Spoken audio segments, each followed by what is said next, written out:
Greetings, fellow adventurers, and welcome to another session of Epic Tales and Enchanted Tomes. I'm your narrator and dungeon master, Douglas W.T. Smith. Welcome to the 9th session of the Stormwreck Isle campaign. I can't believe we're up to our 9th session. Next week is going to be our 10th session, and hopefully we can try wrap things up, which you'll find out in this session. And what you will also find out is that session 10 is going to be an extended one because of the Christmas holidays and the New Year holidays.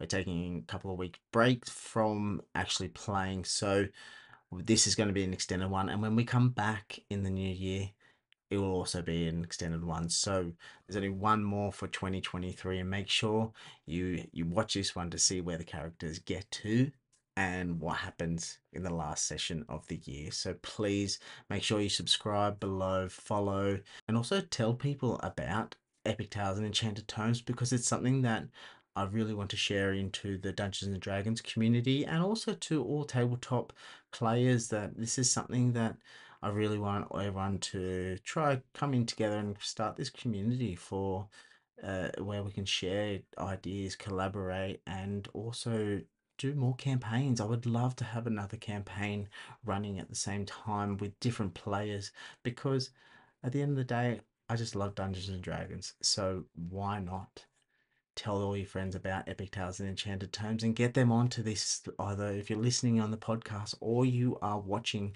on YouTube or watching the live streams on Twitch and YouTube. So please tell your friends and make sure Epic Tales can be as epic as it is supposed to be. Without further delay, here is session 9 of Epic Tales and Enchanted Tomes. Enjoy.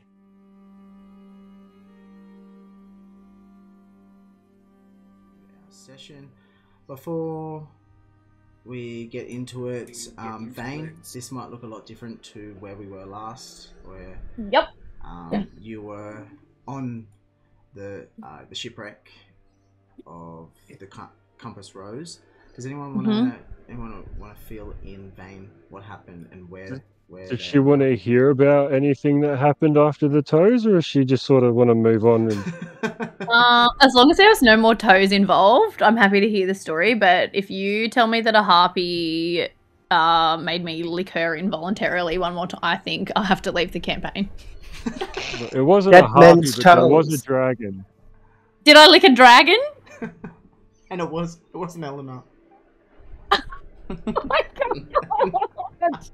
Dead men's toes. Dead men's toes. Oh my god. Hence the long rest, I suppose.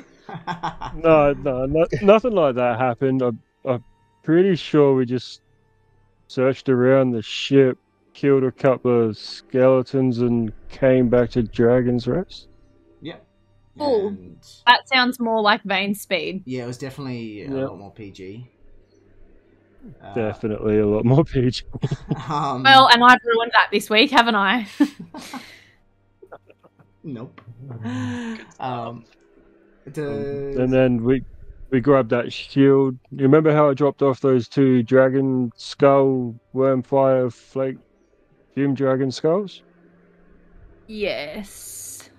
Yeah. So they got turned into a fucking sick armor shield that I can't use, and that went to Eleanor.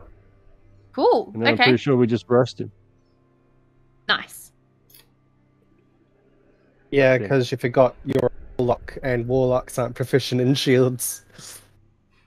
Or anything else, really, except for magic. Oh, you can use a glaive and daggers and quarterstaff. Who wants to get that close? Mm. That's how toes get involved, bro. Does anyone else remember anything else from the session that happened? I'm pretty sure next we've got to go to the graveyard and drop off that amulet to the old mate's grave, and then we're off to go fight a dragon or something, are we? Yeah, that's Is this the amulet that we found in the box? Correct. Yeah. Okay, great. So it's been a while. Yeah, but that's the gist of it, right? So, and also Runara revealed herself to be a bronze dragon, in disguising herself in human form. That's taking care of this small cloister of kobolds and trying to live a peaceful life. But unfortunately, a dragon from her past, because she is from so she filled the players in with the history of dragons and where they come from, where they get their powers from, and a dragon from the opposing side of her lineage had tried to tap into the magic that was still lingering in the Stormwreck Isles, from the past dragons that had lived on this island. And that dragon is on the Clifftop Observatory, and that's where you are heading next after you go to the graveyard. And Graveyard, then fight dragon. yes, Cool. Dragon may have charmed another dragon. Might be 2 dragons. Graveyard, then fight 2 dragons? Question mark. Yeah. Or get Right. charmed and we're all sucking on a fucking foot each. Hey, we've had a long rest. We can get through anything. And you also level up, Sure. so Yeah. Yeah. which can be interesting. But yeah, so you are all left now in the last session, but also something pretty cool. Barraki, you also dug up some, or not dug up, but you discovered some ale that was in the hull of Hell yeah. the Compass Rose and the Moon's Digger brewery, and you got 8 barrels of that ale. And Got so much piss. yeah, and it's in the storage room that's next to you, where you all decide to take a long rest. Yeah. So now, Did we all nap in there together? yes, That's so cute. like a kids' camp, you know, where everyone just sleeps like either head to toe Yeah. or right next to each other. I love that. Yeah, there's one bed in there, and no one really wanted to take the bed. You all just slept on the ground around it, like. Yep. Like a bunch of kids. Like a bunch of kids, Yeah. right? yeah. Turn it into a cubby house. And so all that had happened over the last few hours of the session, like in game time, and you did sleep through the night, and now you've woken up. It's morning, and the tide is lapping up quite high on the cliff face that's in front of you. And are you ready to embark? Hell yeah. Let's go. Okay, cool. Let's do it. So, who's going to go out first? Who's going to leave the room first? Looks like I'm closest to the door, so me. Okay. So, Uzan, you make your way out of the room there, and the winged kobold rushes up to the doorway and stops in front of you and says, "Oh, I'm so glad I got you before you all left. Runara had sent me down to make sure you didn't leave without getting the moonstone key that she was meant to give to you before you left." And she presents this moon key. It's just give me 1 second. The moon key is about 3 inches long, and on one end of it, it's like a hexagonal prism that's made from the actual moonstone material, and with the dragon's head engraved on it. And as she hands the moonstone key to you, Uzan, she says, you'll have to use this to get into the observatory, but if you could do me a favor, would you, and if if only if it doesn't bother you, Uzan, because I feel like I can trust you. I have my two brothers, Meek and Min. I believe that they're at the observatory. Could you just tell them that I'm still alive, please? Of course. What's your name again? Myla. My name's Myla. Yes, yeah. So Meek and Min. They should be in the observatory. The last I left them, I was badly damaged by these, attacked by these sucky blood sucking bat kind of things that, and it's how my wings were damaged, and resorted me to go under Runara's care. So if you could do that, I would greatly appreciate it. Yeah, no worries. I'll make sure that they know. And I'll take the key and I'll give it to Vayne. Right. Need this to get in. Need you to keep a hold of it, Vayne, please. And do. And then I'll tell everyone about Meek and Min. Yeah, cool. Just in case I forget. And she steps out of the way there, and she's like, she puts her claws together, and she's like, thank you, and watching, like bowing and nodding, as you all kind of make your way out of the room and head down towards the stairs.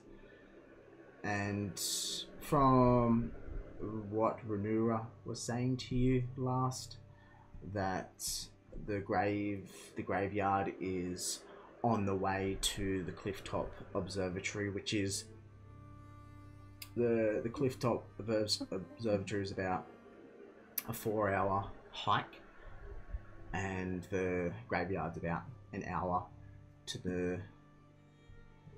Just double check here, make sure I'm getting my directions right. It should be to the south of you, where you are. Okay, so the map, which I'm going to show you now, where you are. Oh, wrong one.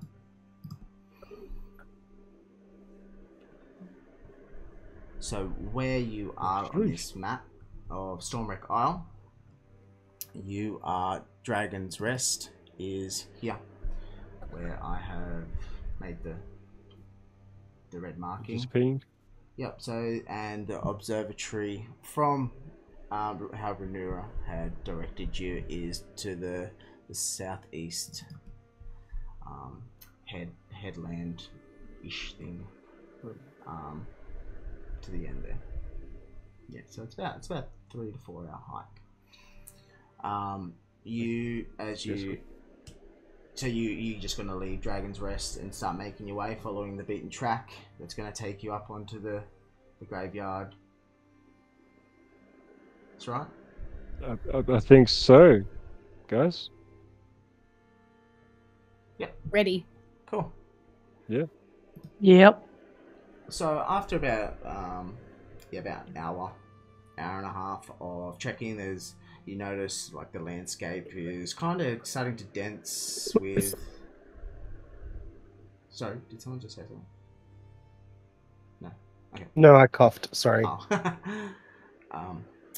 So yeah, so as you're walking along this track, you're starting to notice that from the cliff face there wasn't many trees around, but as you start following this track over up to the kind of not mountains, but the peak of Stormwreck Isle, you do start to notice that the track is starting to weave through forests, and there's grass starting to fill around you, in open spaces with trees scattered in on either side of the track. And as you come to almost like a fork in the road, one way says to the graveyard and the other way says to the Clifftop Observatory. You going to the graveyard? Yeah, still going? Yeah, we'll stick to the plan. We'll go to graveyard first. Yeah. All right, cool. So yeah, you make your way to the graveyard, in about 15-20 minutes. You come to like this crested hill, and you do see this. It's almost like not an open field, but like this opening in the forest. There's a few trees that are close to you, and there's like a small wooded hut. And then in front of the hut, you hear these growling and like these kind of like footprints, and you see the tombstones of the graveyard and this big old leafless fig tree that's stretching up about 30 feet in the air. And yeah, this is what you come from, like the so the in front of you is the south, and so you're like at the north end of this open field, and you see this tree, the grave.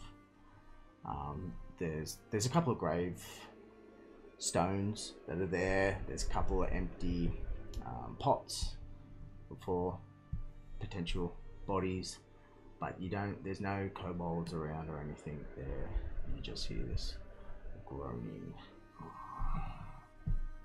these heavy footprints, but you don't, from where you are, you don't see what is in front of you, or where that is coming from. So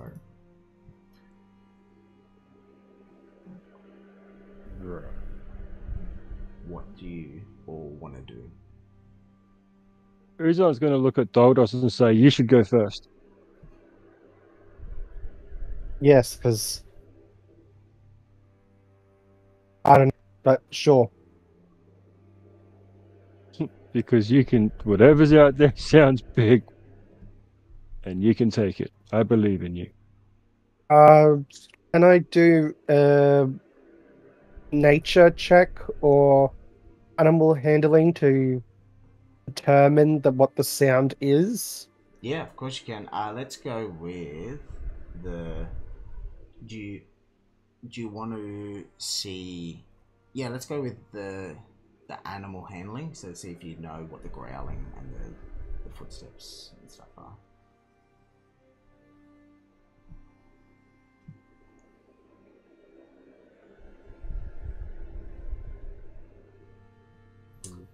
Five. That was a pretty shit roll. Doldos, you start making your way ahead, and you still hear the groaning and the heavy footsteps, but you don't know exactly what is making that noise. I guess Barraki is gonna just do a nice little wander around the perimeter to see if he can spot anything from a distance. And I'm going to go the other way and sort of like flank. And just try and circle around and see what I can see. And as you like come around that hut, you see this. First, can you do a stealth check for me? Sure thing. And same with you as well, Vayne. Delve. Yo. Hey, yo. So you start walking. You see that hut, and as you start stepping, kind of in line with it, you start crunching on the flowers and stuff underneath you, and this twig snaps, and the beast that's in front lifts its head up, and you see the head of this owlbear glares at you, Barraki, and it just starts bounding at you. But then it gets to this. It's on the ground. It's like blue paint that's in this shape of a circle, and it gets to that, and it just gets rained back and falls back on the ground, and then it comes back up, and it's looking at you, Barraki, and out, and you can see it can't get any further, but it sees all of you now. As Uzan, Eleanor, and Doldos, you're all in sight, and it's looking at all of you there.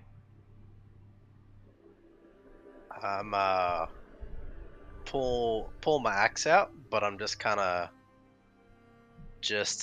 hold it slightly above my head just to make an imposing figure of myself, and just kind of strut up to it and stop just there and just see what it does, if it's gonna try and jump out at me or if it's chilling. Can you please roll? Oh no, close that. That's all good. Sorry, where are you? Can you please do a... So you're just gonna stand there and kind of intimidate? Yeah, I'm just gonna stand there and just seem imposing, intimidating. The owlbear is like glaring at you, and it's really starting to smell you as you like entered. It's not its actual range of swiping at you, but it's got a strong scent of you. You can see it's and can you roll a perception check for me, please? Sure thing. Perception. That's better. So as it's like it's not leaping at you, but you can see the chain around its neck. The collar around its neck is like pulling tight on it. But underneath that, you actually see a wooden whistle that's hanging around its neck, and you see that wooden whistle, and it's kind of flapping around the owlbear's chest as it's kind of moving towards it, and the chain is linked all the way down in front of the little wooden hut, and you can see also that it's the pole of what the chain is on is starting to tilt towards you, so it's not upright holding the chain. It's starting to... Okay. Interesting. Let's see. Meanwhile, Vayne, you're sneaking around. You see that blue paint. Doldos, you're quite close, and you can see that blue paint that's marked on the ground as well. Mm. And you see the owlbear, like, about 5-10 feet away from Barraki, sniffing at him. What do you both of you do? And someone remind me, we are just bringing the amulet from the ship because that's a nice thing to do. We were told that it would be... Like, Anura mentioned it, the dragon lady. Okay. I obviously have some PTSD, obviously, from the harpies, and can't remember Do you want to do a basic intelligence check to see what you can remember? Okay, yeah, cool. Ane's also got some working memory issues. Intelligence. Well, it is quite bright, so because it's about midday now as you're on there, so the glare of the day is kind of messing with your memory. It's a 19. Yeah, but sorry. What? Sorry. What does it look like? Is it an owlbear or is it a bear? It's an owlbear. It's an owlbear? Okay. Yeah. So, Vayne, this light bulb moment comes to you, and you remember that the talisman needs to be laid to rest on Brasto's grave to remove the curse that's on Stormwreck Isles, to completely eliminate the resurrection of zombies and to happen. Sick. that's a good reason to do it then. Because I was like, if we're just like gonna fight this owlbear because it's nice for a dead man to have his amulet back, like, I'm out. But okay, cool. I love killing zombies, so. I kind of feel like Doug's mentioned that whistle for a reason. I want to blow it. Now, I would like to raise a question with our DM, as rules are written, but we can argue them by technicality. Are you going to go with owlbears are monstrosities and cannot be spoken with speak with animals? No. Wait, so I can speak with animals with it? Yep. Oh, done. I'll speak with animals. Yeah. I was looking at your character sheet, and I was like, I just had a strong feeling this is something that you would be wanting to do.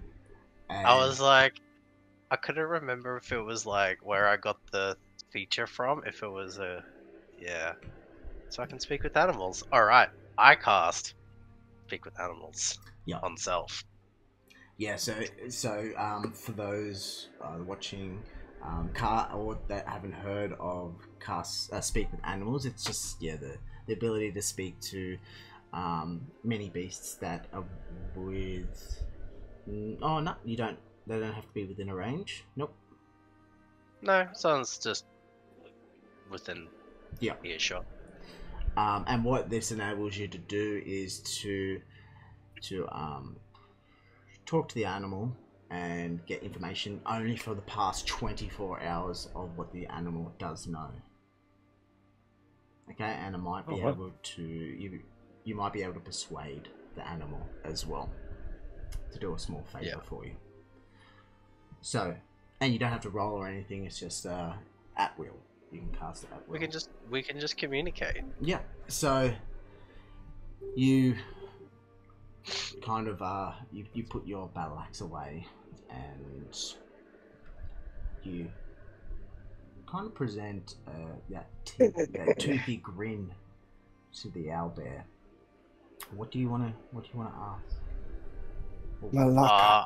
I'll get down to eye level with it, and I'll put my hand on my chest and say Barraki, and then kind of just my hand to, or I am Barraki, and then just towards it to see if it will give me a name or openly talk with me.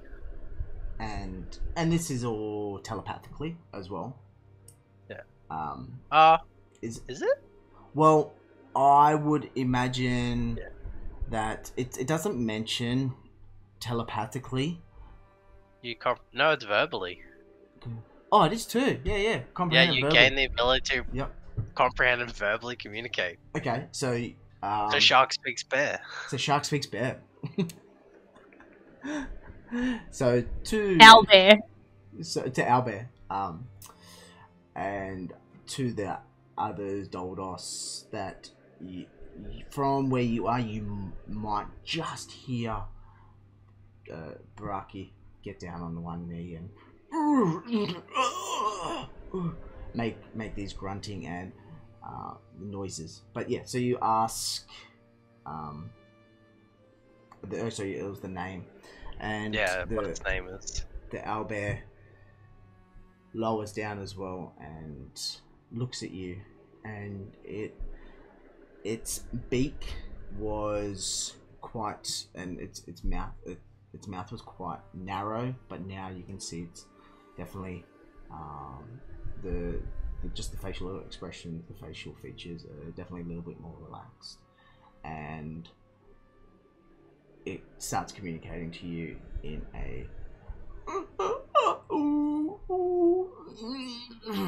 these grunts, and what the owlbear says to you, my name is Moompa. Moompa. Well, Moompa, could you tell me why you're here? Like, are you someone's pet? Do you have an owner, or are you just chained up here for no reason? Barraki. Moompa is a guardian of the dead. However, I've been put on this chain for no reason by a pack of kobolds. I was here to protect the dead.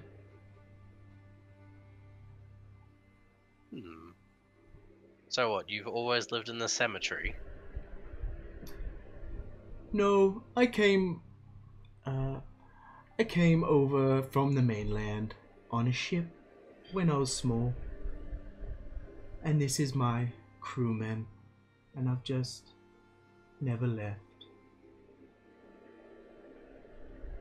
Have you been trying to leave since they've chained you up? Or are you just... Yeah. Are you chained up here because you tried to leave? Is that why they did this? No, because I attacked them.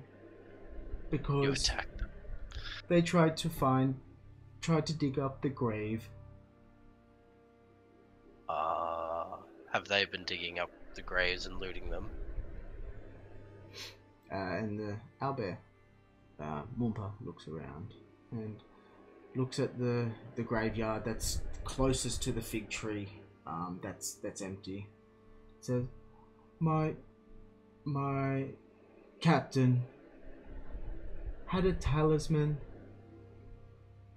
which the kobold wanted, but it wasn't there. And that's what they came for. And it starts kind of like putting its head down. You can see it's starting to look almost a little bit tired and slowly blinking. And saw Uzan get within a closer range of, and you can see it's looking at Uzan, and it says to you, Barraki,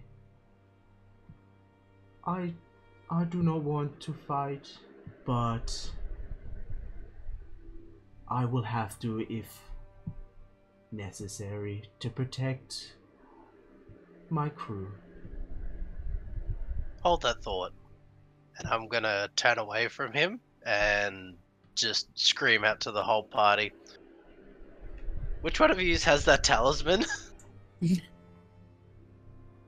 That would be me. We're like, okay.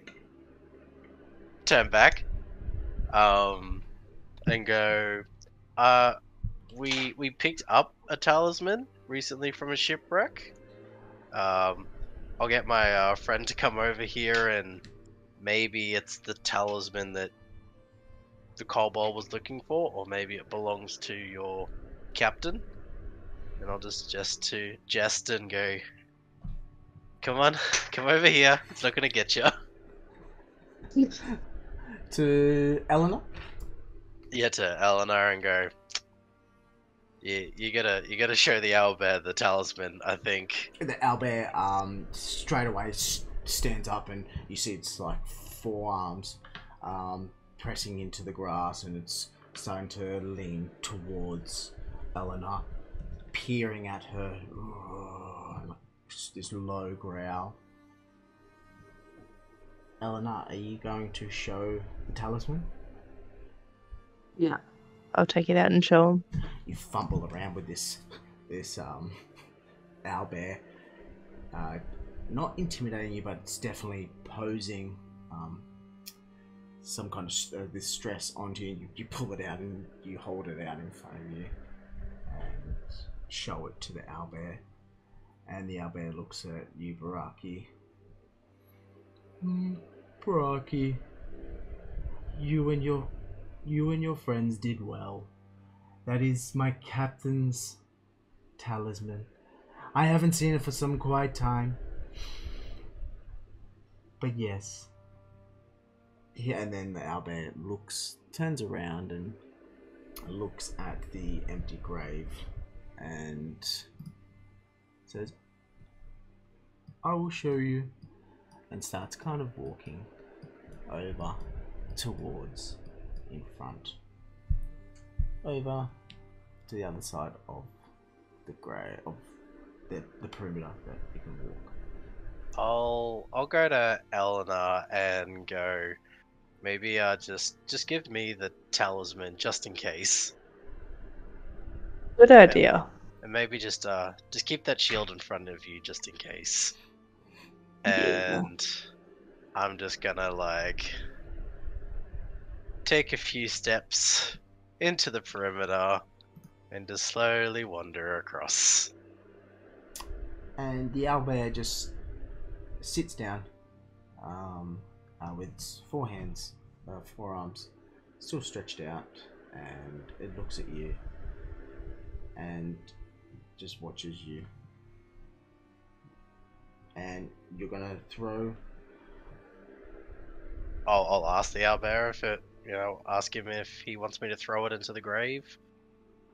The owlbear, Moompa, looks at you and says, "This is my captain, my father, my leader. This is his grave." And in this empty grave, there's no skeleton. From what you see, there's no skeleton.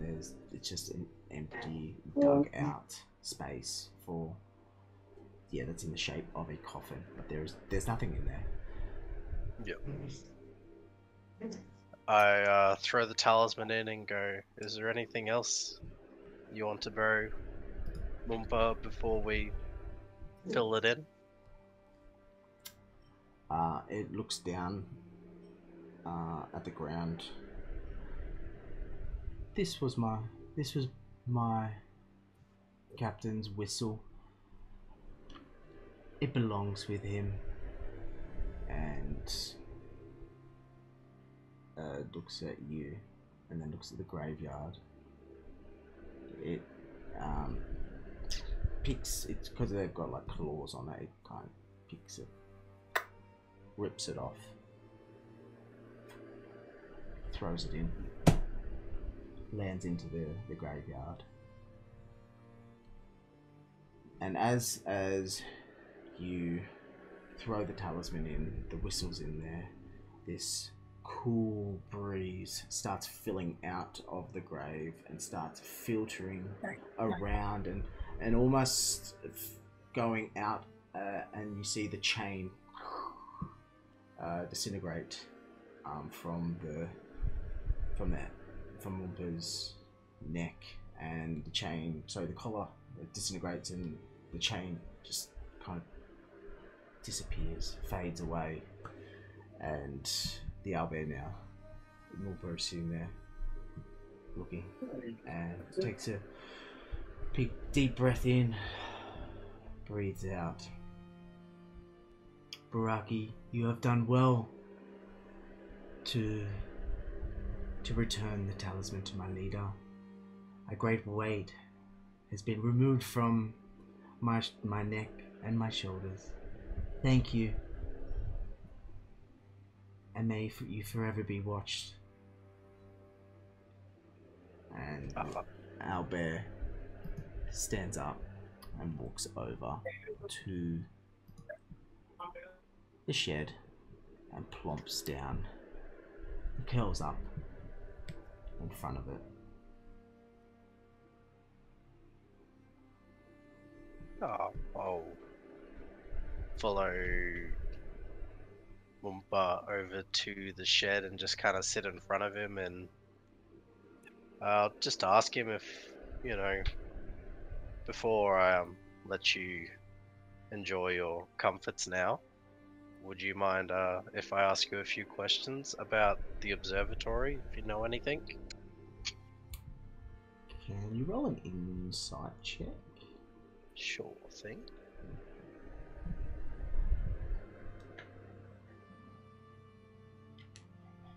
Oh, that's a 7.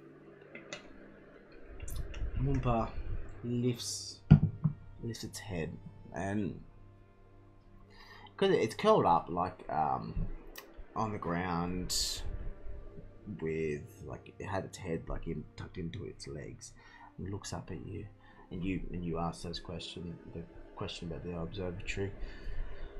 "Barraki, I do know that the kobolds have all gone there, and that's all I can say because I couldn't chase after them. Okay.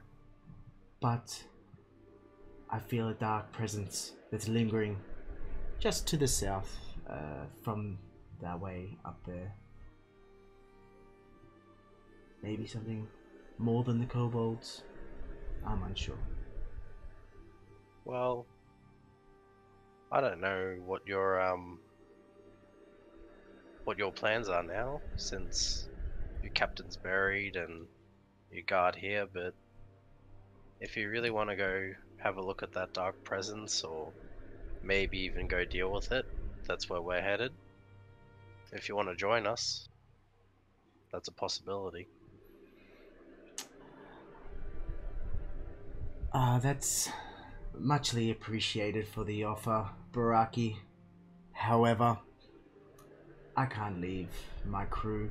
They didn't leave me to the last moments of their life, and I will not leave them until the day I die.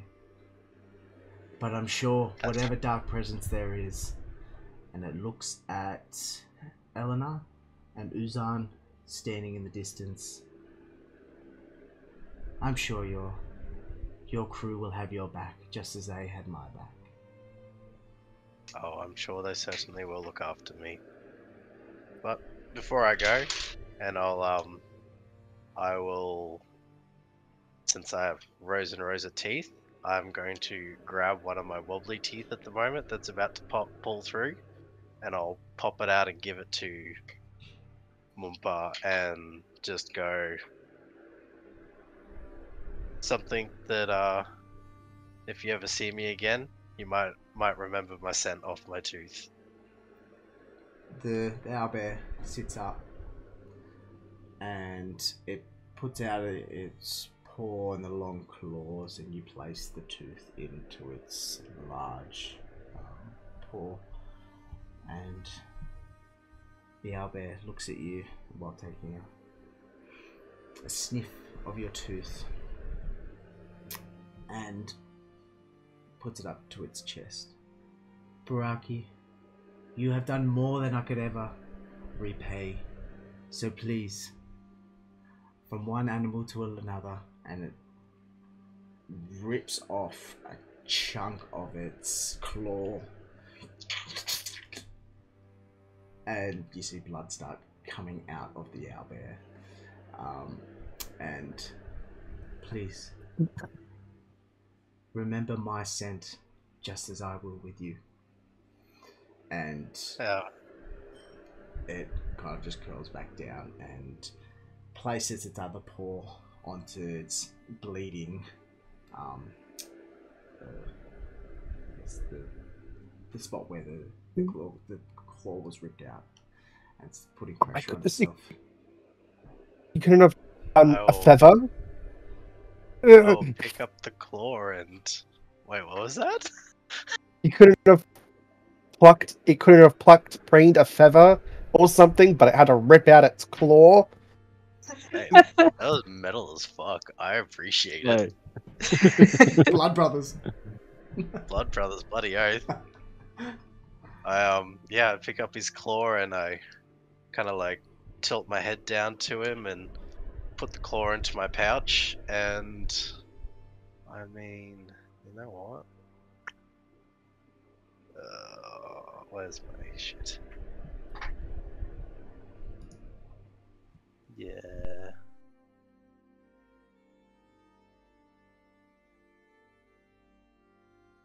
No, I don't have any, do I? I don't have potions. Not yet. Not yet. No. But you know what? I will rip a bit of cloth off my attire and I'll just kind of go to wrap it around the bleeding claw. Well, finger? It's like a finger claw. I wrap the the socket, I guess we're gonna call it. Yeah. With a bit of cloth off my thing and pat him on the head and then start to walk away. And as you're walking away, you hear Moompa starts kind of like putting pressure on it, and it gives like a low As it watches you walk out of sight.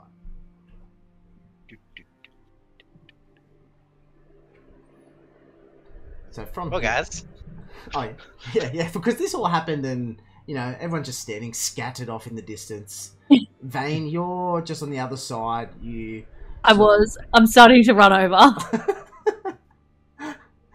As soon as you lost sight of Barraki and the Owlbear, because they're on the other side of that shed, you've just started pacing around. Running. Yeah. Yeah. To see if he was okay. As you come around the corner. He's got a claw. hell yeah. You should I tell hope him that about my goes on your sausage list roll. of shit we've got. And Tell him yeah, about my let's- sausage roll technique so that he can heal nice and quickly. Let's wander over to the group and go, well, I made a friend. He's an owlbear named Moompa. Pretty chill little guy. He was the captain's pet. And now you've got its claw. And now I got its claw, because I helped a buddy out. The party was too stunned to speak. What do you Yeah. guys think? Not every day you get to walk up and pat an owlbear. And have it rip its claw out for you. I mean, yeah, I can't really compare taking out a tooth. I got lots of those. But Yeah, blood everyone's runs. had teeth, dude. Oh, Jesus. But, yes. Unfortunately, Moompa has to stay and guard the graveyard. That's his job from now on. Did ask him to come along with us to deal with whatever's at the observatory, but he's got his duty here. And I guess in retrospect, probably should consult the party if I'm going to bring something like that into a party. Would have been so sick. Would have been Yeah. best buddies. You guys just might not be able to know what he says, that's all. And every 10 minutes you're casting Speak with Animals. Yes, every 10 minutes. Yeah. But clap my hands. I think we need to chip off to the observatory. And I have a big filthy grin on my face because I now have a friend that's an owlbear. Yeah. So, are you going to go back the way you came, or are you going to... There's no other track to the south, so the top of the what's in front of you, or are you just going to go back to that fork in the road and go back that way to the Clifftop Observatory? No one feels like climbing any hills to get to it. I'm a fly over all the hard shit anyway. It's up to you guys. Look, keep to the path. Yeah, cool. So you make your way back down from where you came, and Barraki, as you're about to leave out of the cemetery, you take one last glance back at the owlbear, and it's actually on the other side of the shed, looking at you and watching you walk away. I wave. You wave. And it waves, and you see Oh, friend. you see the missing claw, with your linen wrapped around it, and it waves back to you. Yeah, and so you make your way back down to that fork in the road. But what you didn't realize before as well, when you were at that fork in the road, it was actually because you're coming back towards the path that you came up. From there, you can actually see down to Dragon's Rest, because there has been a slight incline over like the hills and the terrain. But yeah, you see right down to Dragon's Rest, and beyond it, you see the scattered aisles of where the compass rose was. And as you get to that fork in the road and looking down, there's a misty fog that's kind of hovering over to where the compass rose is, and that fog kind of thickens, circles around the compass rose, and with like this breath of wind that comes from behind all of you, and you watch that fog in the distance as it rolls down the hills and the shape of the land and onto the water, and the fog disappears, and the compass rose is completely gone. The wreck that you visited and retrieved the talisman has vanished, and you feel this. The sun comes out from a break in the clouds and shines down, and you see the aquamarine water and this heavy the fog. Everything is just dispersed into this beautiful view before you. You make your way So I back. got all the gold out of that. Yes, and the ale, the barrels of ale. All the grog. All the grog. So you get back to the fork in the road and make your way to the Clifftop Observatory. Sorry, I fully forgot the name then. And so you trek for a few. It's like another hour, maybe 2 hours from that fork in the road, and you come to the top of. Oh, not that one. Oops, you're not going back to the compass rose. I'll be right back. Yeah. Sorry. Loaded my quick save at the golden compass. Quick save. Oh, on the map it popped up the golden rose, and I was like, "Oh, we're back." That's right.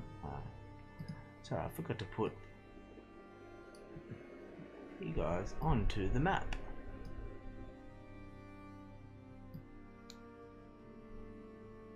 That's silly of me. Sorry. 1 second while I do this. Clifftop Observatory. And bang.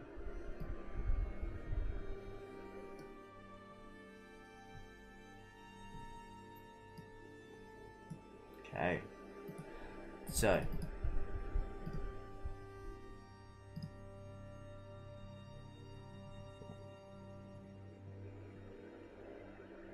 As you clamber over the rocky ground of this pathway, and this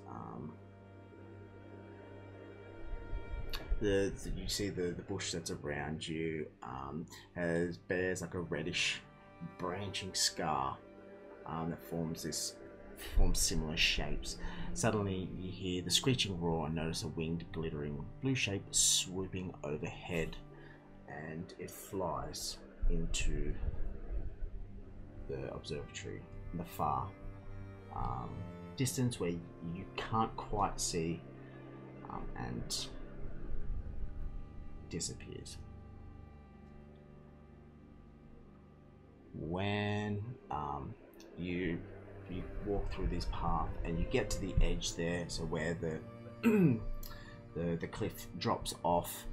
The cliff drops off about 30 feet, and where those two stars are, it's a broken, overgrown path that winds to the edge of the cliff.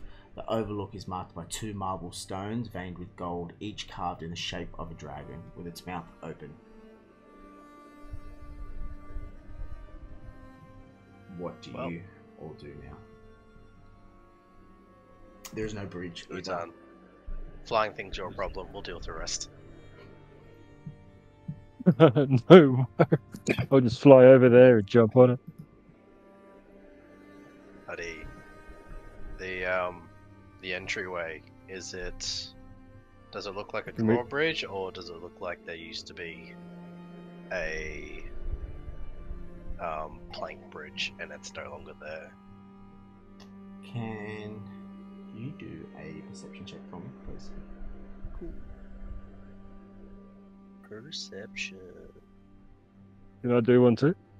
Yeah. That's Oh, so you're not going to fly over? No, no. I'm We going to just- fight we that thing just- by myself. Hey, that's. Yep. So. It rolls dirty 20 and a 14. Was it? Yeah, 14. So you notice that there is just no drawbridge. There's nothing. It just drops down to the ground. But what you do see as Uzan, you're looking directly at one of the marble statues. At the bottom of it is a small indentation about 1 inch wide and looks about 2 inches deep. Does Especially. it look like that key? The kobold said it was to get in. Vayne, I'll ask Vayne for that key and I'll try and shove the key in it. Yep. And so are you going to shove the key and turn it? Yes.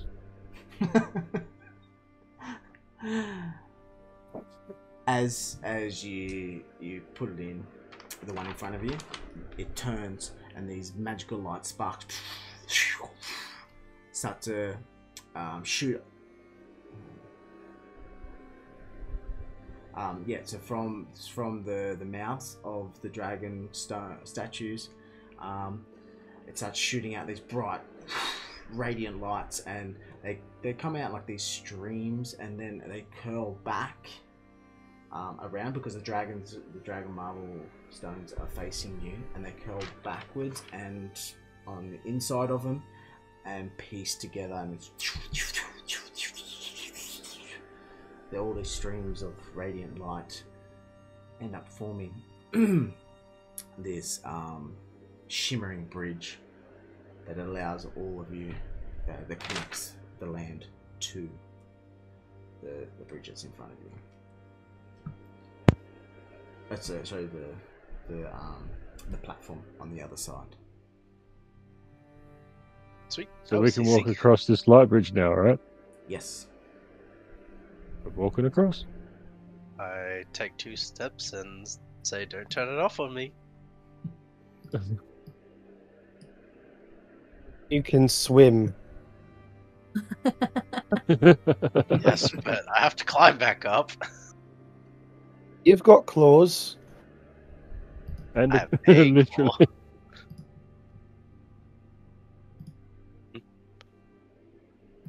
Alrighty. So as you all I'm gonna turn back around to Eleanor and be like, "You coming? Yep. Do you need me Making to hold sure your it's hand?" Nah, I'm a big girl. I can cross it. so as Fall you far enough, maybe you'll grow wings. yeah, as you all enter this hexagonal tower in this room that's in front of you, broken stone lines this plaza, fragments of elegant statues, once magnificent pillars and shining marble walls. At the center, a tall sculpture of rusted planets and gilded stars spins idly in a jerky mimicry of celestial motion. So it's kind of just rotating in front of you. A gargled screech suddenly rises from the other side. Barraki, you, from where you are looking directly at it, and half a dozen bat-like creatures are swarming around these 2 winged kobolds with blue paint smeared across their long snouts. The kobolds are fighting fiercely, swinging at these bats, but they seem close to being overwhelmed. What do you all do as you enter this? They haven't noticed you yet because they're getting swarmed by these bats that are and they're swiping away at them. You know, I'll draw my axe. I'll run in and go fight the bats, since none of the kobolds have given me any reason to not trust them yet. Let's all roll for initiative, please. Unless someone's going to call out to stop me. You just doing what you do best. Hey, look. It looks like combat. Why not?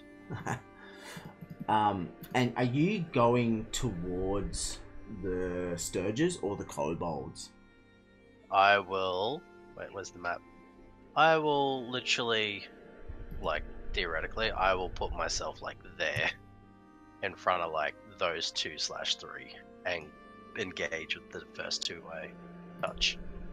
Okay, yeah. So, as you've engaged and rushed ahead, all the Stirges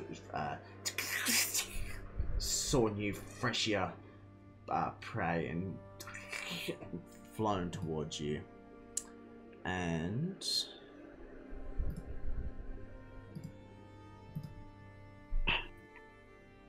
do we all roll for initiative as well? Yep. Yes. Cool. I've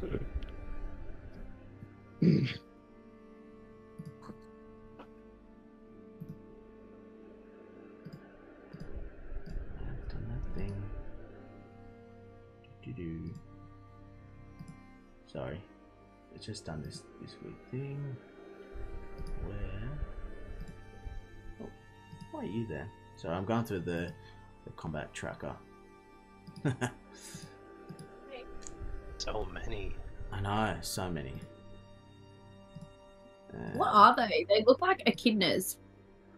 They're the what are they? The Stirges? Stirges. Yeah, Yeah, they're the from... things you got from the caves. Yeah, There's Oh, that nest of Stirges in there. the nest that maybe if we dealt with it, we might not have to deal with this now. So Just saying. I don't think they're the ones from the cave. They're 100% the ones from the cave, and we're sticking to that story. It's all our fault. We have caused this travesty. Okay. So one of the Stirges from the other side has noticed you come in, Barraki, and moved closer towards you. And as it... Oh my goodness, I can't believe I didn't... Sorry, I didn't even get my dice ready. There was so much happening.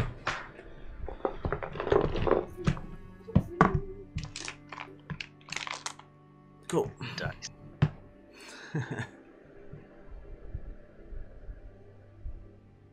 I'm just making sure...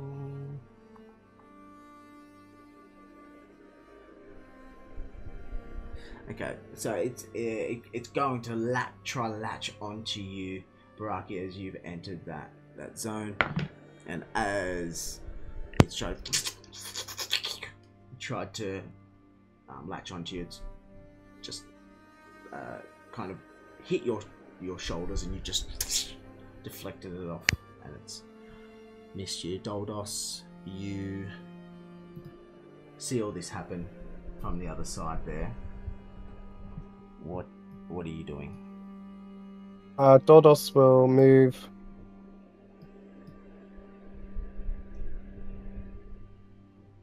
to...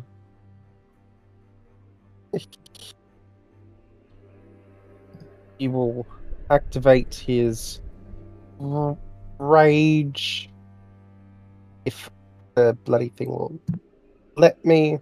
Raging once. Yeah, my weapon has radiant damage. Or any of my weapons have radiant damage. I'm going to use my flail, which has a 5-foot reach. When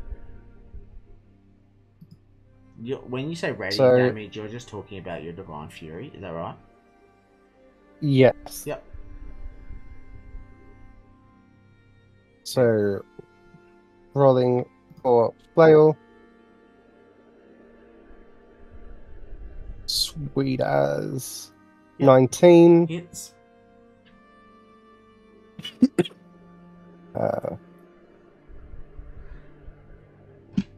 8. Yeah. No, 10. 10. Nice. Uh, and you're going for the one that's like closest to you, is that right? Yes. Yep. Okay, cool. So my Divine Fury, how much do I add to that? You roll Oh. a d6 and then plus your barbarian level, which it's 3, but it's half that, which is 1.5. But There you go. Down to 1. So 13 damage to the Yep. blighter. So you rush in, swinging this flail, and almost like a bit of a game sport for you. And it scatters the blood and guts of this Stirge, sprays onto the kobold that's in front of you, and the kobold spins around, sees you attacking the Stirge, and you see a grin comes from its snout, and says, "Thank you for helping, but there's too many. We need to take these down." And are you finished? Are you what? Bonus action, can't do anything. I end my turn. Cool. Barraki. Oh, really? Do I go first? I'll go second. Huh. Third. Well, I will bonus action rage my little heart out. Yep. Of course. And then we will make an attack against, let's say, let's do the one closer to the solar system. Yep. So The that bottom one. one. Yeah, that was the one that went for you. That you, Yep. like, dodged it from it sucking onto you. Yep. Roll for him. Let's hit him. Oh, where are we?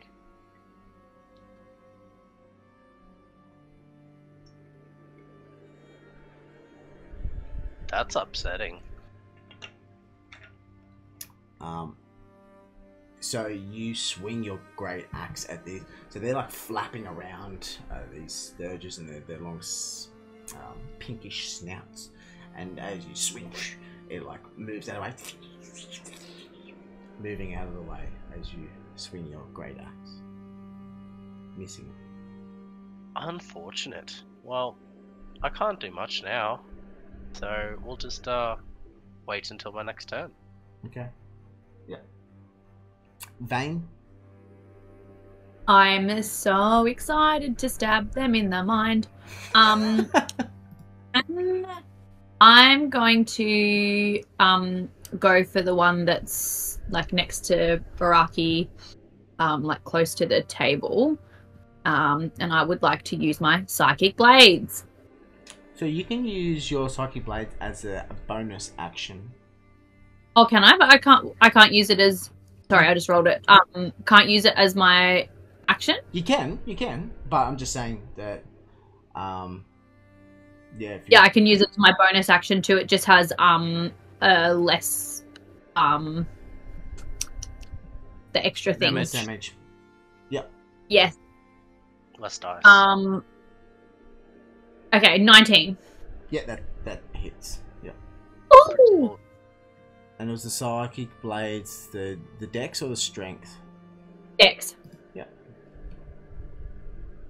And 8 damage. Okay. And then, oh my god, did it die? Yeah. So I'm just reading the fine details of this. Yep. So it is actually an actual blade that conjures, and you. But I have a free hand for it. Yes. Mm-hmm.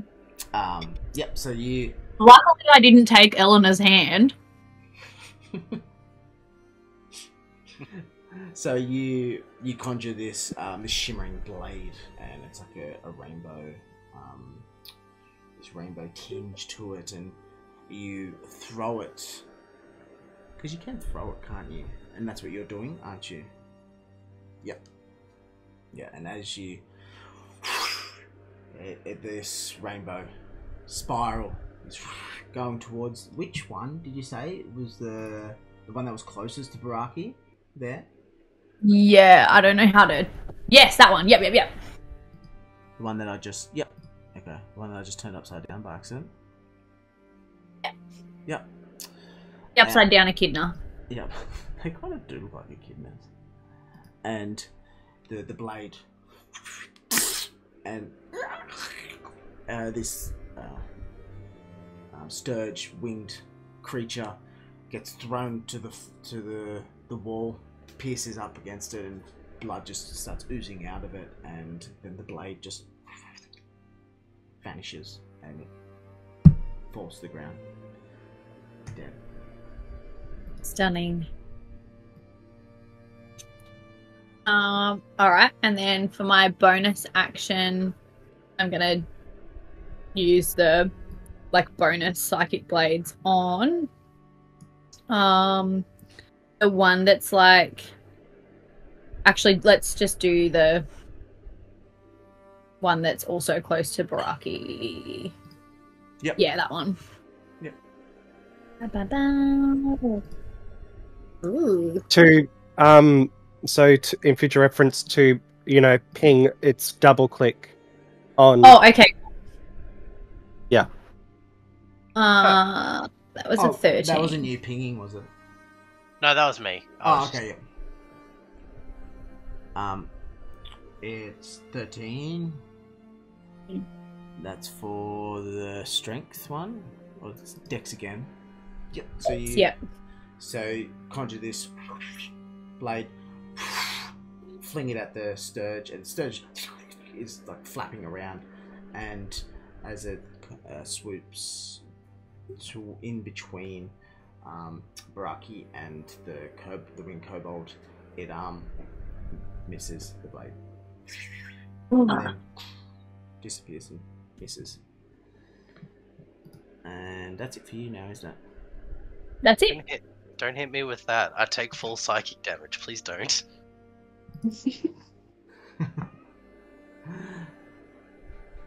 Well, it moved out of the way, so it just missed, vanished. Just missed. Yeah.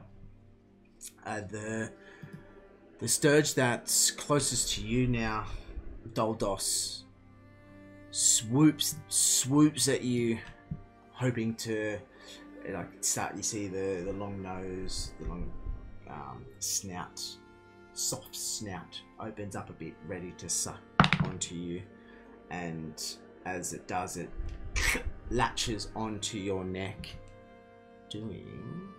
Oh no, where are you?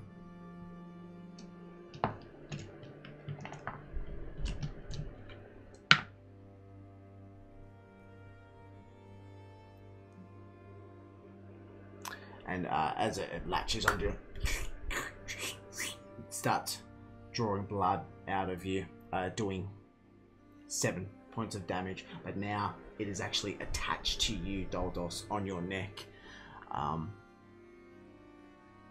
and it's there for the remaining of its turn. So how many points of damage again, sorry? 7. 7. Yep. Oof. It's alright. I got thick skin. Thick skin, half damage. And there's a Stirge up the back there. Instead of aiming for this fresh new blood coming in, it actually goes for the winged kobold to your north, closest to you, Barraki, and it goes to latch onto the kobold, and as it starts latching onto it, it's flapping its little wings and drawing blood from the kobold, and the kobold kind of starts falling down to the ground, and it's still got this Stirge attached to it.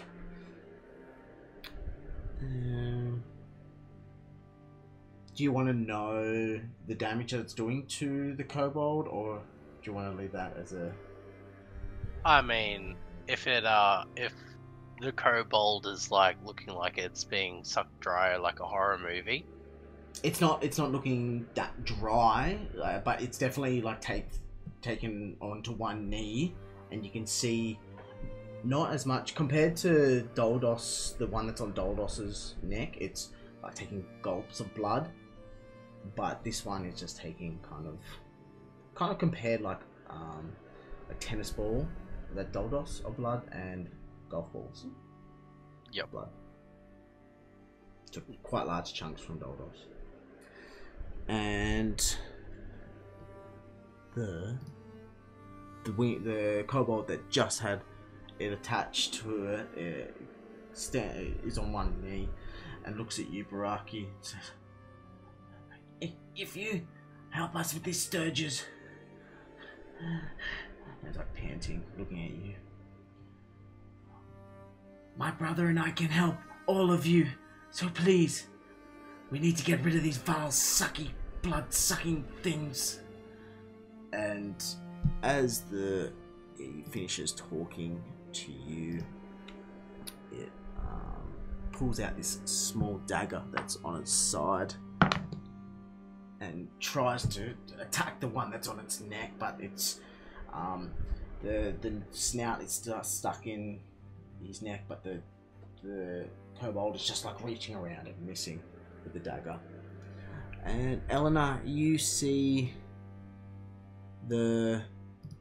all this unfold standing next to Vayne, and you see Vayne throwing these rainbow daggers left, right, and center. What do you want to do? Well, I'm gonna be smart and stay back away from battle this time. I'm not sticking my toes in anywhere. I'm gonna cast Spiritual Weapon. Yep. And Then going to attack one of the sturgeons on the kobold. yeah, so can you roll for hit? So this does come as your bonus action, so you can use something else as well, like your mace or your breath weapon. Yeah. But yeah, so your spiritual weapon does hit. Do you have a weapon in mind that you want to conjure and cast? Just gonna stick with a mace. Yep. So this spectral floating mace, you circling your hands around, and this mace appears in front of you and Vayne standing right next to you. And where do you want to place it? Because you can place it 60 feet, so you can place it anywhere. Just where it's attacking the sturgeons, the kobold. Yep. So you want to place it on the other side there, like just here. Is that right? Yeah. Yeah. Cool. See if I can get a little token. Possibly not. That's right. I will put a little drawing of do a line of your mace. Yep. And alright. 7 points of damage. You're going for the one that's on the kobold? Yep. Yep. So as you send this mace around over to the kobold, it's knocked it off and you hear the nose being detached from the kobold's neck, and like kind of sprays of blood comes from its mouth and get splattered onto the ground over towards the wall there, killing that kobold. Sorry, that Stirge. That would have been disastrous if you went for that. Okay, It's a little bit. Just a little bit. And okay, cool. And anything else you want to do? I'll cast Bless while I'm at it. Yep. On who? Barraki, Doldos, and Uzan. The three that are closest to the Kobolds and Stirges. Okay. Barraki, Doldos, and Uzan. Cool. Just. What does Bless do again? It adds a d4 to your attack roll and saving throw. Yeah. So it just enables you if you just get that number short. Chuck a d4, custom d4, which is pretty cool. Mm. And you only get it for one turn. Up to 1 minute, which is about 10 rounds. Yeah. 10 rounds. Yeah. Yeah. So they can use it each round. Yeah. Until that 10 rounds / 1 minute is up. Okay, cool.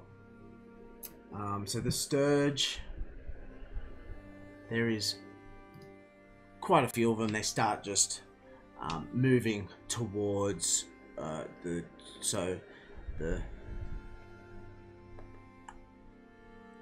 this one and this one one moves towards you, Barraki, and the other moves towards the Kobold. And as the both of them have flown into, one has missed the Kobold that was getting up on its knee and it kind of swapped it off, but the other one has landed onto your neck, Barraki, and as it's landed onto your neck, started sucking the blood out of you, and doing 6 points of damage, and you can start to feel blood being drawn from you. The winged kobold that is closest to you, Doldos, pulls out its dagger and starts swinging at the one that's in front of it, as it does. Because the Stirge is facing towards you, Barraki, just stab. And because the dagger is a bit longer than the actual Stirge, because Stirges are quite small, kind of like a bat, picture of a bat, and it's stabbed right into it, and it's pulled it out, and the Stirge has fallen to the ground, killing it.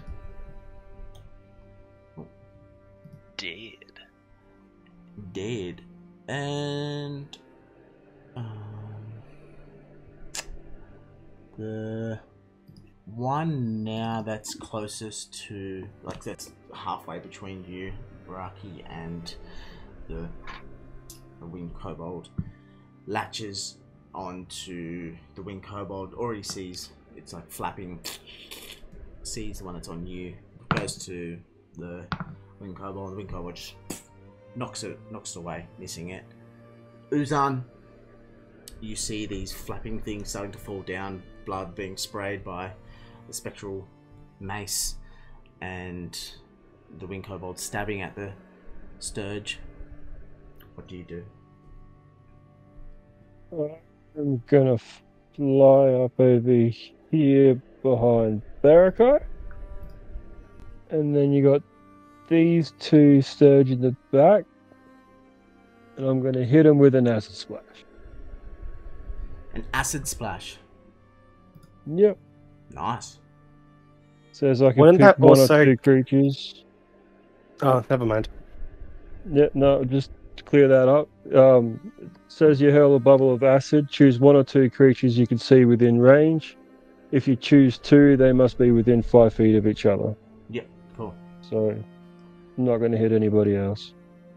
Yep, so I need to... Dex save of 14, please. And you're going for the ones that are these two here. Is that right? No, the two further away at the back. Ah, yep, those two. Yep, cool. Yep, and can you roll for damage, please? Yeah, They both failed. they got 1 damage each. Okay. So you hurl this like these two. Sorry, this it's like a big like bubble, and it's purpley, shimmering purple. It's like floats over and pops over both the back Stirges,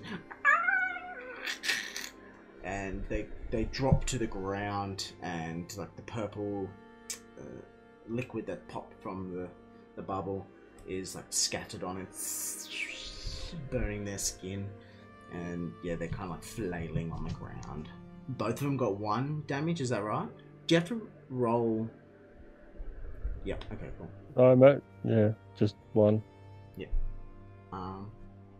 Right, so yeah, they're both on the ground. They're alive, but you can hear the acid burning through these the skin as they're flailing and like screeching.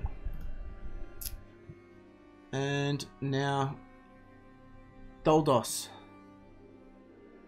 you just witnessed this purple bubble floating and popping. What do you want to do?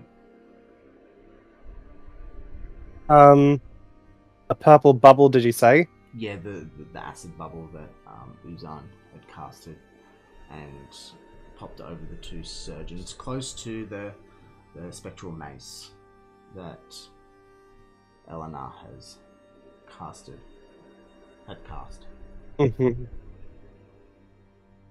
Oh, it's my turn, is it? Yeah. Sorry, I was in La La Land. I was reading something. So is the sturgeon that's attached to my neck no longer attached to my neck? Still attached to your neck. I'm going to do an athletics check to attempt to remove it from my body. Yeah, you just want to grab it and like throw it. Is that right? Like just. Yeah, throw it against the rocks. See if it does something. Let's have a good roll here, Doldos.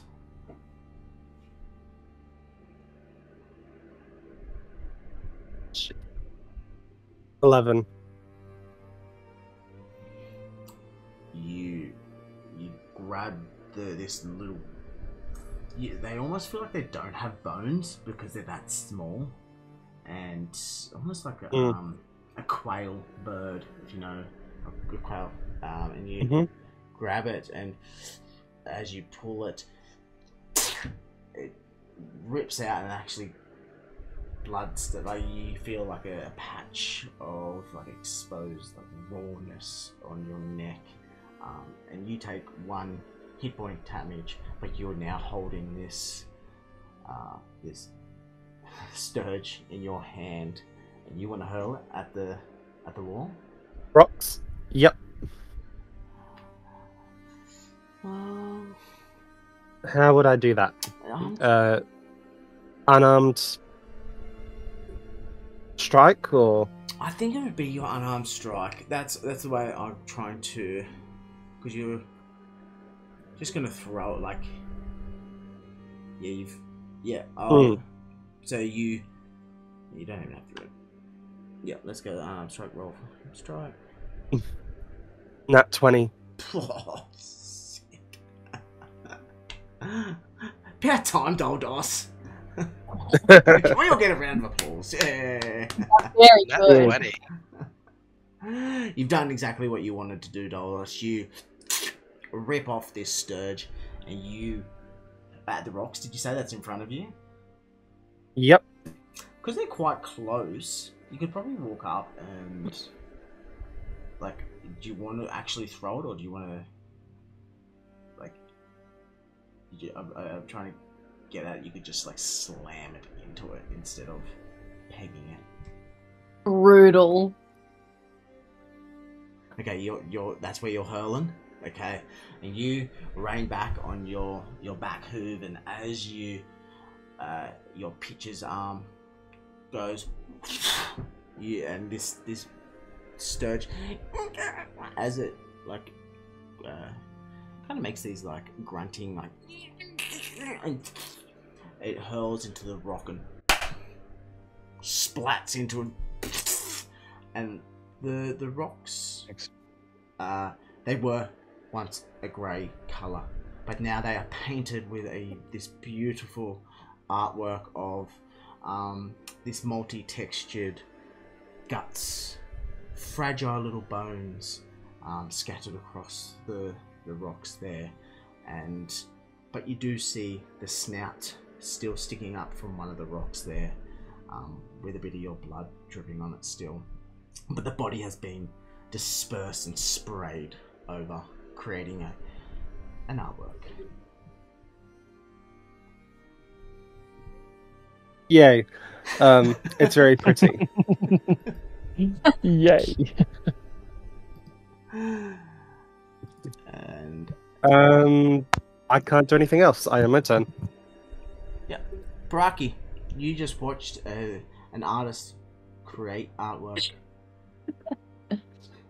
I think I need to try my best to keep up, apparently. That was pretty epic. Well, I'm assuming one of the two in front of me is the one that's attached to me. Yep. I would assume that one, the closest one. Yep. I'll put it a bit closer to you. Yep, cool. Well, I mean, I guess he can come along for a ride for a little bit. I'm going to step up in front of this one there, and I'm gonna try and smack him up with my great axe. Yep. Let's go. Which will hopefully connect this time. Yes. So that's gonna hurt. Oh, does it all? It automatically applies crit damage. does, All yeah. right. Sweet. Look So a at that. total of 13 damage. Okay. Big ol' bonk. That's a big old bonk. This is just a one-handed great axe, isn't it? No, that's two-handed. Two-handed, yep. So for Big axe. Yep. For some reason I thought it was one. Was that you, Doldos, maybe, that has the one-handed great Yeah. axe? Yep, so... Doldos has weapons for every situation. You got all the tools. Yeah. I've got a battle axe, a flail, a hand axe, or two hand axes, and a javelin. Literally for any type of encounter. But... I'm just a Mhm. basic bitch. but Yeah, you just have your great axe, and that's it. I got my What teeth. is I your got this kind of weapons? weapon. instead of... Does your great axe? Sorry, go, Doldos. Sorry, is your great axe sort of like a reforged anchor? Yes. Always, that's Yes. what I pictured in my head. Yeah. That's what I said way at the start in the first session when I described him. He Ah. has a reforged anchor for a. Awesome. Okay, carry on. Yeah. I was about to add something. Yeah. So you're still kind of you still were holding your great axe as that Stirge landed on your neck. You rush up, and as you swing your great axe, you know what? You swing, you hold it over your head, and as you rain it over your head, your shoulder actually knocks the Stirge off, and a bit of blood starts kind of coming out. but that's no phase to you as you're coming down on this sturgeon. Your size of your anchor, of your great axe head, is the size of the width of the Stirge. So instead of cutting this Stirge in half, instead you swoop it from the air and it just like catches onto it and just squishes onto the marble floor, and from you thudding down your great axe onto the Stirge, the marble doesn't do any damage to your great axe, but beneath it, blood spreads out, and instead of it spreading out in, you know, a random direction, instead it's kind of spread into the shape of a worm, like a worm as a dragon worm, this serpent. The blood has just created this artwork that's formed on the marble beneath your great axe. The Stirge that was on your neck has fallen to the ground and taking 1 hit point damage from your shoulder, barging it off. Yep. And now you obliterated this Stirge and trying to match the artwork on the wall, and now you've created a bloodworm on the marble floor. Well, with my bonus action, I'd like to Hungry Jaws the one that fell on the ground. Yeah. And I'm just gonna move it there so I don't Lose it. Yeah. And Alright. let's Please roll. get a fucking leg stuck in your teeth. Let's roll that. Oh yeah, that's definitely gonna do. Yes, that's definitely gonna chomp on it. You start licking your tooth, the gap where your tooth was, remembering Moompa. I like to think that I squashed that first Stirge and all the blood went everywhere, and the other Stirge fell off my neck, hit the ground, looked at me, and then looked at me in the eye, and with all the blood everywhere, my shark eye just went straight black. Yeah, like the pupils dilated. People just went, blood dilate. Oh fuck! And we're gonna chomp him for a tasty little 5 points of damage. That blood belongs to me, buddy. Yeah, and as this waft of blood is your nostrils, and this grin coming up, this huge toothy grin, your pupils dilate and you snap at this Stirge, and you were hoping for a bigger prey. Just the way the blood had just filled your body with this wave of I guess energy to bite onto the Stirge, and in that gap where you gave your loose tooth to Moompa, you feel the bony Stirge kind of tapping into that gum that's under space there, and you chew around for a bit.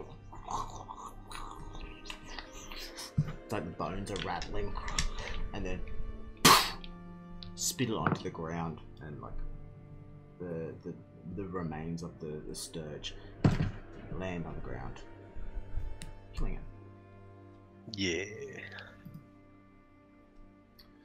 Oh, did not mean to do that. And that, yep. And Vayne, you are standing back there, and you're just seeing this artwork being displayed on the rocks, the ground. Barraki chomping on, spitting out the small, fine skeleton bones of the Stirge. They're dropping off. I should say like they're like flies, but I'm going to say they're dropping off like Stirges. Beautiful. I'm gonna go for the. Yeah, that little one that just flashed, the pink one. Yep. Um. So both of those have acid still on their skin. Oh, From should I still kill them, or are they like on their way? No, they're Sure. Kill them. Finish them off. Kill them all. Sure. All right. do what you want to do, Vayne. Do what you. I I'm just- think is doing my necessary. part. I just love to throw my mind daggers into. All right. I'm gonna use my psychic blades again, the Dex one. Mhm. Ooh, that's a dirty 20. Dirty 20, it hits. How can your And- daggers hit something all the way from over here? It's 60 60 feet feet range. of range for psychic blades. Wouldn't that be obscured by the solar system thingy? I don't know, damn, would they? Is it a Well- thrown weapon, or is it like a generated weapon that just It's- reappears? It's like a blade of energy, so it can maneuver because Vayne is controlling it. Because that's what I've interpreted, that this magic blade is. Yeah, they're like shimmering energy, not like an actual Okay, like tangible just- object. Yeah, so I was taking Just it into making range, sure. taking into account either going around it, yeah, and Or I'm a really good aim. Yeah, or you really good aim, yeah. Hey, but curving that's 60 bullets. feet.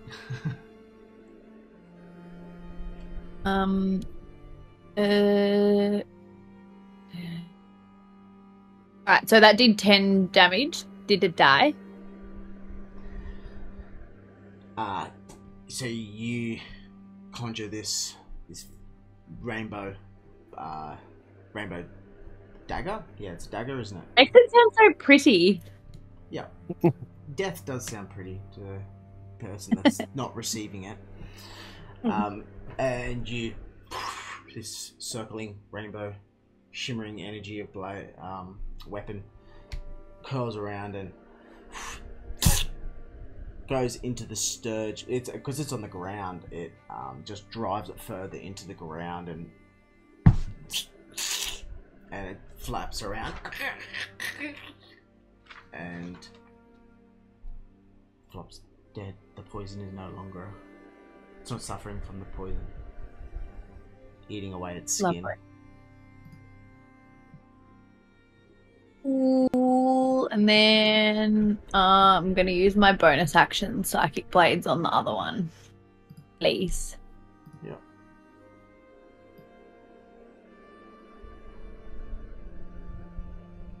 $22 It hits. and 8. Yep. And as the blade has pierced the Stirge into the ground, it just shimmered, disappeared, and you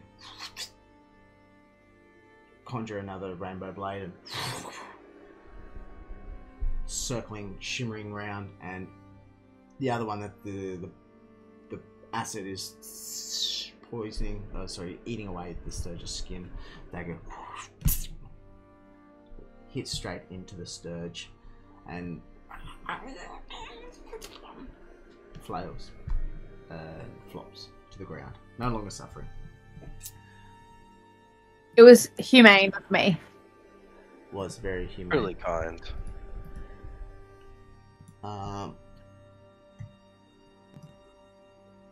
And with that, the winged kobolds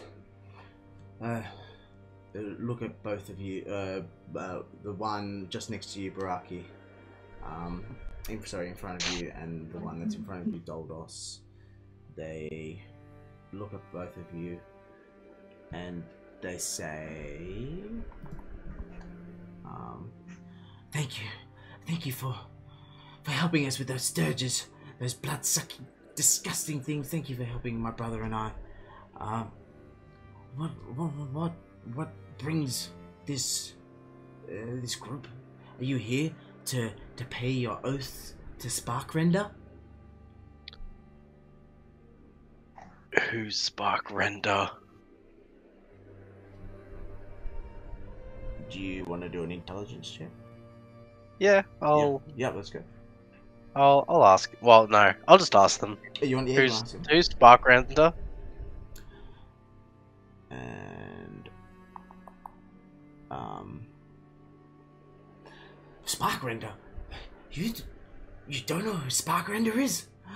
Like it starts flapping. The one that's closest to you, and you now Uzan, starts flapping its wings. You come here and you do not pay your loyalty to Sparkrender, the blue dragon of lineage of Tiamat. Yep. Yep. I'm a shark, not one of the sky. Maybe he's better, and I point to Uzan. I'm going to walk up and I'm going to ask these kobolds if they've got a sister who was badly hurt. The one that's in front of you. Yeah. It's flapping its wings. You can see this ray. It's like the snout was starting. So its snout was starting to come quite firm. But as you ask that, it slows down. It says, how do you know? How do you know my sister? Myla. Uzan's going to puff himself up a little bit, try and look a little bit intimidating, which is hard next to Barraki, but he's going to give it a go anyway. He goes, "We're here for you. We're here to tell you your sister's okay and she needs you. So head back to town. Get out of our way." Can you do an intimidation check for me? That was tough. That was tough. I liked it. Intimidation +4. Let's hope it agrees.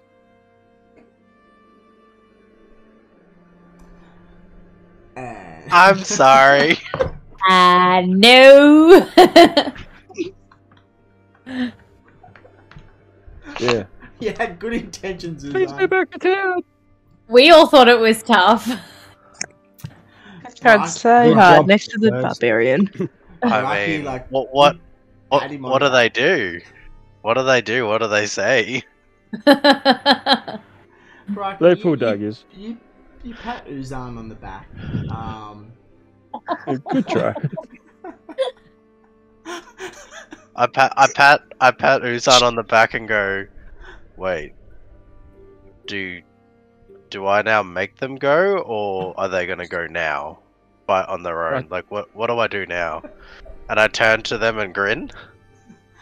I intimidate them. Yeah, can you intimidate him, please? Intimidation check. See, Please. this is the thing. Intimidation is a charisma-based thing. I have a -1 to my charisma. I still got a 16 anyway. Hey! I'll intimidate too. Yes. Shall we? Yes, let's go. Let's just Barbarians just Okay. show the Warlock how it's done.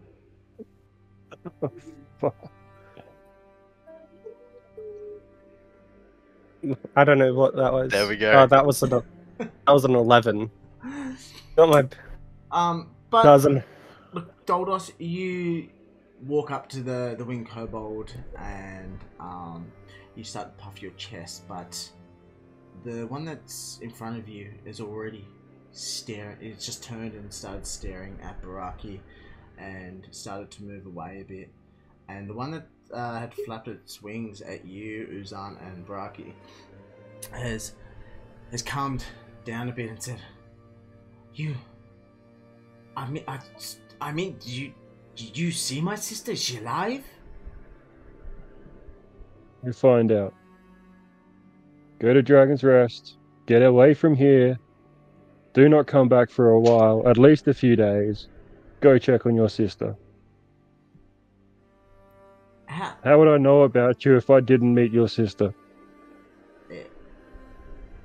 He looks at you and then looks at the other winged kobold and says, We cannot leave here, but we will cause you no harm. You obviously know who our sister Milo is. But we're just glad to hear that she's alive. I'm Mick, and that is Min, and points to the one that's near you, Doldos. We have sworn us our loyalty to Sparkrender, and we shall not leave this place. Well, I'm here to tell you guys, we're here to end Sparkrender. If you don't want to get caught in this, go. I will fucking end you now. I'm trying to get them out of this fight, so like, hazard or help or not, just get them away. That's all I'm trying to do. Kill them. Can you roll another intimidation? Kill the them. energy that's coming. Let's Who's see. saying kill them? Me.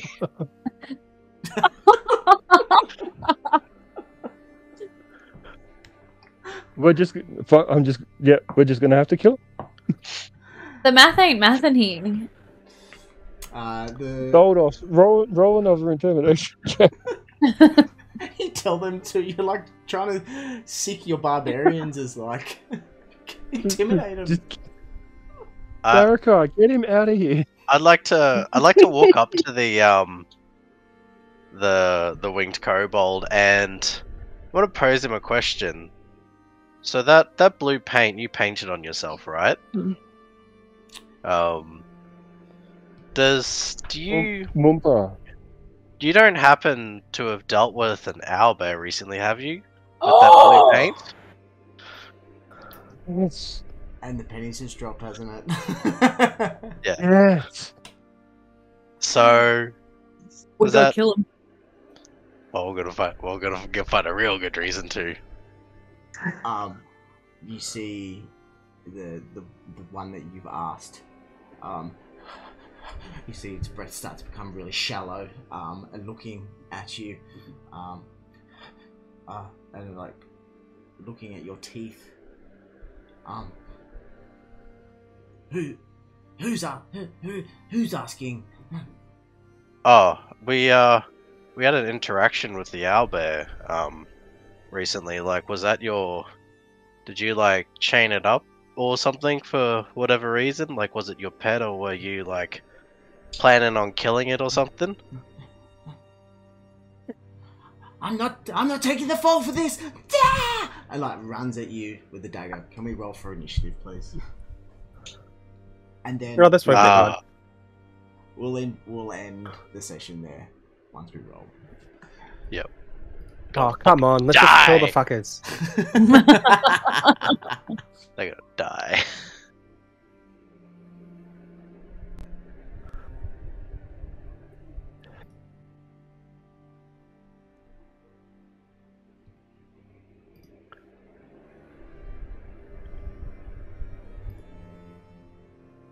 And have we all rolled? Yep, cool. Mm-hmm. So I'm just deleting these Stirges out of this long compact tracker. And cool. Alright. We'll end the session there, and I'm so glad that you picked up on the Die. blueprint. I'm so happy you picked up on that. Yeah. You said blue paint, I was like, they're gonna die. Oh, Moompa, I knew you'd come back. Moompa. You will be avenged. Yeah, thanks for tonight. I hope you all enjoyed it. I loved your reaction, Vayne, when as soon as he mentioned the blue paint. I was like, these motherfuckers aren't leaving. Sorry, sis, you ain't got no brothers no more. Like, sorry, yeah, Marla, you are an only child. Yeah. They were killed by Stirges. Yeah. They lived and died by their own choices, if Yep. we're asked. Yep. They They died in told to servitude leave. of the dragon. They did. And They picked their life. Fuck it. yeah, well, look, I hope you all enjoyed tonight. I thought it was pretty fun. Yeah, and I'm glad you didn't fight the owlbear. I was a bit scared. I was aware that you It was could. close. Yeah, it was. It was super close. And yeah, I hope you all had fun. Oh yeah. Yeah, it was good. Oh, yeah. And there was no toe licking, which was great. That was great. Barraki alright. did eat a Stirge. Technically, there were toes in his mouth again. But it's his choice, you know. It was my choice, and it was my blood as well.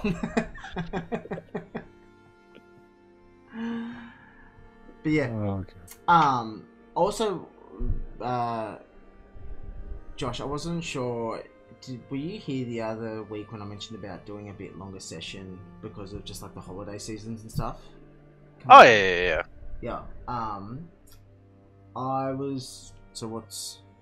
I think just looking at the calendar quickly, I'm pretty sure that's going to fall into next week, the 17th. Are you all free to do like an extra longer session that 17th? What would work better for everyone, to do like an hour longer or start an hour earlier? Hour longer, personally. I'm easy. I live in a house Yep. so with just guys, so I got nothing else to do. You don't have to put any of them to bed. Look, I clean up after them. That's all right. Okay, cool. Yeah, because an hour definitely after, let's say later, definitely works for me. Just with kids, and I just wanted to see how everyone was with that. Okay, cool. So we'll go to 10:30. My God, that's so late for me. I'm gonna have to drink a coffee while we're playing. Look, it's gonna be. We're on holidays, so it's gonna be sick. I'm a real old lady now. I don't know what I'm gonna do. I'm gonna have to stay up till 9:30. Whoa, look out, we got a badass over here. Oh yeah, it's not like I have a chronic illness that's called going to bed at midnight. Or an injured hand. Or injured hands, or just like, see Now, this what is part of your physio. There's clicking involved. There is. Well, unfortunately, wrong hand. Yeah. While you're doing that, you just do the other hand. Oh yeah, look, we do the exercises, but man, this shit's a sausage. Like, it's not good. Could be worse. Could be a lot worse. Oh look, I could be missing a finger. Yeah. That would be Things a like that. be like, oh, why are you missing a finger? I dishonored someone, and they took my finger. But yeah, it'll get better soon. Dishonor on you. It'll recover. Dishonor on your family. Dishonor on your cow. Cow. That's exactly what I just thought. Oh dear. Lord. Alright, cool. Well, awesome. So next Sunday, longer session, which I'm pumped for. Yep. Drink coffee, Yeah. get ready, get your kids to bed. And It's in bed time to fuck up these motherfuckers. yeah. I'm gonna kill everything. Everything's going to die. It's a 3-hour kill fest. Hell yeah, let's go. Yeah. They're It will gonna be. die. The puppy dog. He's not liking this heat. Oh god no. God no. So did you say the 24th? No, the 17th. 17. Because I was just gonna say, Okay. we're being Christmas Eve, like, Yeah. and then Yeah. I think the following week is New Year's Eve. So that's why then when we come back in the new year, we'll just do like an extra hour session to make up for those two. We'll try. Yeah. To make up. Okay, cool. Because I was going to be like the 24th because Yeah. I'm working Christmas Eve and I'm there from 3 to 9. So that wouldn't have worked. But the 17th, I'm good for the 17th. Yeah. Yeah, and I just thought, coming Christmas time and family and Holidays everyone and be shit. busy. Yeah. Hmm. Well, I imagine we're gonna wrap up the main story thing we're chasing next week, so we can metagame the backstory until the start of the new year, I guess. Let's hope. We don't know what's gonna happen. Mate, we could all end up charmed and sucking on toes, alright? Hey, We I'm gonna don't be. know.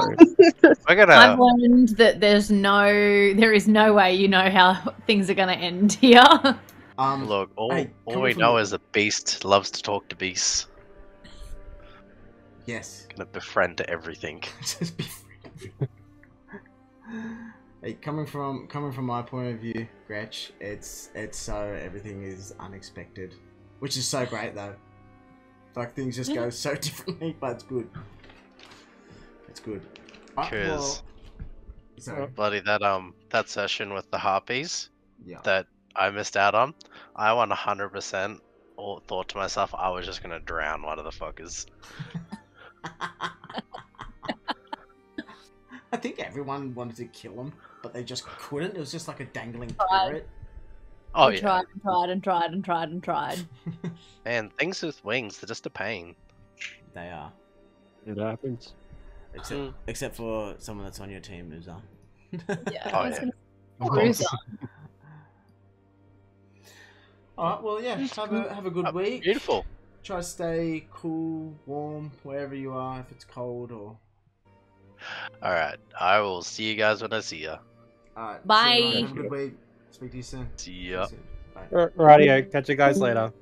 Just want to say thanks for the viewers that watched the whole way through, and if you go back and watch this, appreciate you watching through. I hope you enjoyed tonight's session with our players, and if you aren't following, make sure you subscribe and follow below to keep up to date what happens in our next session. Like what we were just talking about, our next session is going to be longer because of the upcoming holidays, so please stay up to date because potentially we could be wrapping up the main story. Don't know how things turn out, but hopefully it's going to be a good one. So please don't miss out by subscribing and follow. Okay, thank you, and this is your DM, Douglas W.T. Smith. See you next week. Bye-bye.